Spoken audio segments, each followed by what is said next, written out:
बिस्मिल्लाहिर्रहमानिर्रहीम अस्सलामुअलैकुम या अली हक हैदर। उम्मीद करना तुम सारे भरा ठीक हो तो अल्लाह ताला तुहानू सारे ठीक रखे जी। तो जिस तरह कि तुहानू पता है जी फ्लड अपडेट चल रही है। अज 7 तरीक है 8वां महीना 2025 तो महकमे वालिया ने अलर्ट भी नाफज किए हैं काफ़ी ज़्यादा कि 18 तरीक तक फ्लड होने का जोड़ा वो काफ़ी ज़्यादा खतरा है। तो जिन्ने भी दरियावां ते भरा रह रहे हैं या फैमिलियां रह रही ने वो अपने आप को थोड़ा जिहा ना महसूस करो। तो किसी वजह तो टाइम ना होंदिया वॉइस ओवर कर रहे हैं। तो अज तुहानू अपडेट देन लगा दरियाए Chenab, head Marala, head Khanki, head Qadirabad, head Trimmu, head पाईनाथ, ठीक है, रावी, सतलज ते झेलम दी। ठीक हो गया जी। तो सब नाल पहला दरियाए चिनाब की अपडेट शुरू करने आ। टाइम है इस टाइम जनाब हो गया 7 का।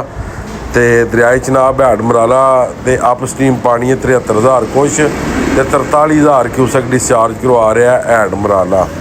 उस थले कादराबाद वो 35,000 तो उस तो बाद त्रिमू जोड़ा वे वो 46,000 पानी जोड़ा वे डिस्चार्ज करा रहा है। उस तो बाद आ गया पानीनाथ पानी क्रॉस करा रहा है 56,000 पानी। ठीक है, बकाया दरियाए झेलम भी नॉर्मल चल रहा 7,000। उस तो बाद रावी 15,000। उस तो बाद दरियाए सतलज 8,000। ठीक है जी। ये अज की वीडियो सी, मैं क्या सारे भरावां नाल शेयर कर दियाँ। किसी वजह तो दरिया ते नहीं जान होया जिसकी वजह तो वॉइस ओवर करके ये वीडियो तुहाडे नाल पेशे नज़र कर रहा। मैं तुहाडे गोशगुजार कर रहा। बकाया मौसम के हालात बहुत मट्ठे जा रहे हैं। इधर अज सुबह भी जनाब बारिश हुई है तो मौसम हुण फिर खराब हो गया, बदल बन गए ने।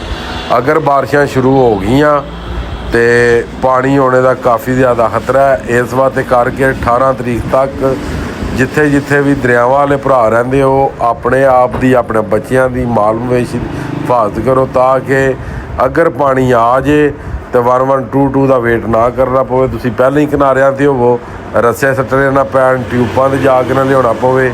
इस गल्ले करके अपनी हिफाजत करो, अपनी माल मवेशी ते अपने बच्चों की भी ते अपनी मशीनरी की भी। एक अद्धा 2 बंदे जाया करो, जाके अपना काम काज करके तो वापस आ जाया करो। मजीद उम्मीद करना अज की वीडियो, अज का व्लॉग तुहानू पसंद आया होगा। मैनू दो इजाज़त, नैक्सट वीडियो आने तक ज़्यादा से ज़्यादा अपना ख्याल रखियो, अपनी खास दुआवां मैनू याद रखे। इंशाअल्लाह मिलते हैं नैक्सट वीडियो के नाल।